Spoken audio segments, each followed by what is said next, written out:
დაპირებისამებრ გთავაზობთ ინფორმაციას ცხოველების, ფრინველების, თევზების და მათი ჯანმრთელობის შესახებ. ასევე მოვლისთ ფსიქოლოგიის თემაზე.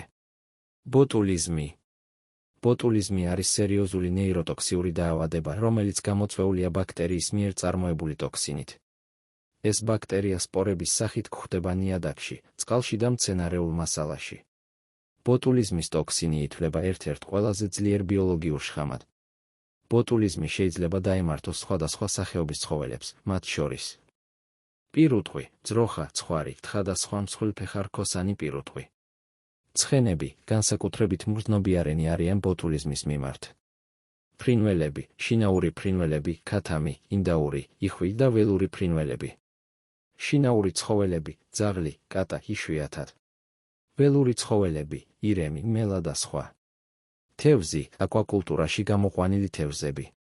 ბოტულიზმით ინფიცირება ხდება შემდეგი გზებით. ტოქსინით დაბინძურებული საკვების მიღება, ყველაზე გავრცელებული მიზეზი. ცხოველები შეიძლება მოიწამლონ დაბინძურებული თივით, სილოსით, დამპალი მცენარეებით ან სხვა საკვებით, რომელშიც ბაქტერია გამრავლდა და გამოიმუშავა ტოქსინი. დაბინძურებული წყლის მიღება, წყალი შეიძლება დაბინძურდეს ბაქტერიებით ან მათი სპორებით. ჭრილობების ინფექცია, იშვიათად ჭრილობებში მოხვედრილმა ბაქტერიამ შეიძლება გამოიმუშაოს ტოქსინი. მკვდარი ცხოველების ნარჩენების ჭამა, ლეშით კვება. სპორების ინჰალაცია, იშვიათად, მაგრამ სპორების შესუნთქვა შესაძლებელია. დაავადების სიმპტომები.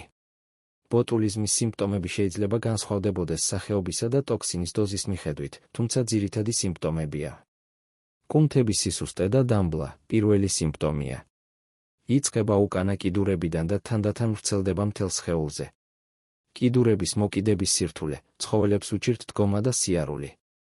დაბალი ტონუსი, კუნთების დაბალი ტონუსი, ხშირია ენა და ყლაფის კუნთები.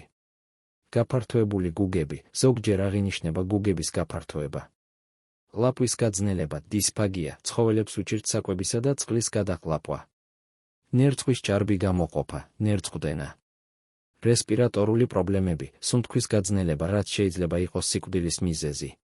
კუჭ-ნაწლავის დარღვევები, ზოგჯერ შეიძლება აღინიშნოს მადის დაკარგვა და ნაწლავის მოქმედების შეფერხება.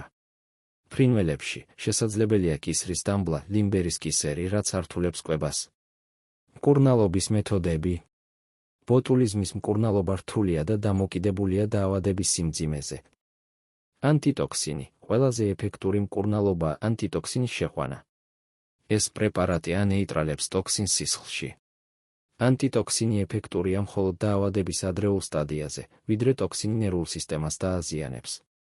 დამხმარე თერაპია. სითხეების გადასხმა, დეჰიდრატაციის თავიდან ასაცილებლად. ხელოვნური კვება, თუ ცხოველს არ შეუძლია დამოუკიდებლად ჭამა. რესპირატორული მხარდაჭერა, სუნთქვის გაძნელების შემთხვევაში, ჟანგბადი, ვენტილაცია.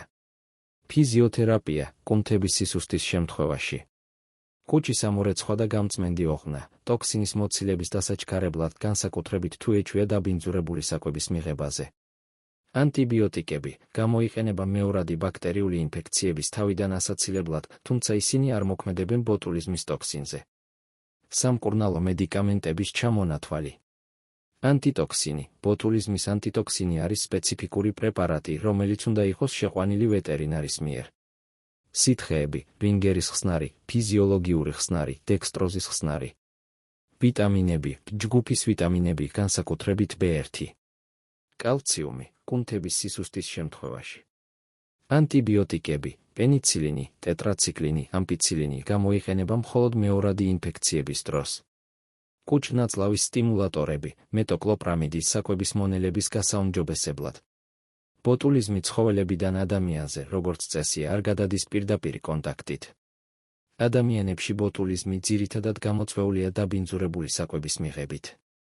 თუმცა მნიშვნელოვანია ჰიგიენის დაცვა და ხელების დაბანა ცხოველებთან კონტაქტის შემდეგ. რჩევები. საკვების შენახვა, შეინახეთ საკვები სათანადოდ მოარიდეთ ნესტს და დაბინძურებას. საკვების შემოწმება, ყურადღებით შეამოწმეთ საკვები მიცემამდე, განსაკუთრებით თუ თივა ან სილოსია. მოერიდეთ დამპალი და დაზიანებული საკვების გამოყენებას. წყლის წყაროების კონტროლი, დარწმუნდით, რომ ცხოველებს აქვთ სუფთა წყალი. მკვდარი ცხოველების ნარჩენების განადგურება, არ დატოვოთ ლეში ცხოველებისთვის ხელმისაწვდომ ადგილას. დროული ვაქცინაცია. არსებობს ვაქცინები ბოტულიზმის წინააღმდეგ, განსაკუთრებით რეკომენდებულია რისკის ქვეშ მყოფი ცხოველებისთვის. სიმპტომების დროული ამოცნობა. თუ თქვენ შეამჩნიეთ რაიმე საეჭვო სიმპტომი თქვენს ცხოველებში, დაუყოვნებლივ მიმართეთ ვეტერინარს. ბოტულიზმი არის ძალიან საშიში დაავადება, ამიტომ პრევენციული ზომების მიღება და დროული სამედიცინო დახმარება სასიცოცხლოდ მნიშვნელოვანია. დასვით თქვენი კითხვები კომენტარებში. ასევე მოგწერეთ, რის შესახებ გსურთ მოგიმზადოთ ინფორმაცია. არ დაგავიწყდეთ, გამოიწერეთ ჩვენი არხი, რათა შეიტყოთ უფრო მეტი ინფორმაცია.